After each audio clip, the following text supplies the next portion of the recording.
இந்த இடத்துல இருக்குதுன்னு சொல்கிறாங்க. இதெல்லாம் டிப்பிக்கலாக ஒரு குறிப்பிட்ட அம்சம் கிடையாது. இதில் இந்த ஹிப் வந்து இப்படி உடுக்கை மாதிரி இருக்கிறது, இதை வந்து ஒரு சிம்பலாகவும் அங்கே டிபிக்ட் பண்ணியிருக்காங்க.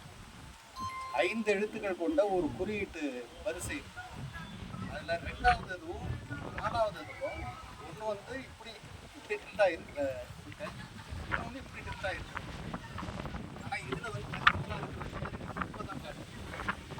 ஆனால் கீழ்வாரில் இருக்கிறதுல உடுக்கையெல்லாம் கிடையாது. பெர்ஃபெக்ட் டார்ஸோ வரும். தோல், அந்த கை, இடுப்பில் இருக்கிற இந்த கர்வேச்சர் கூட ரொம்ப கரெக்டாக வர. இங்கே வந்து அப்ட்ராக்டாக வந்து இந்த 2 ட்ரையாங்கிள் மட்டும் போட்டு அதை சிம்பாலிக்காக ரெப்ரசன்ட் பண்ணிருக்காங்க. அப்போ இது வேற குரூப்பு, அது வேற குரூப்னு கொடுத்துருக்காங்க. இது வேற வேற வேற பகுதி ஸ்டேயராக இருக்கலாம், அது வேற பகுதி ஸ்டேயராக இருக்கலாம். ஆனால் இன் கான்செப்ட் கன்செப்டுவலாக they belong to one and same class.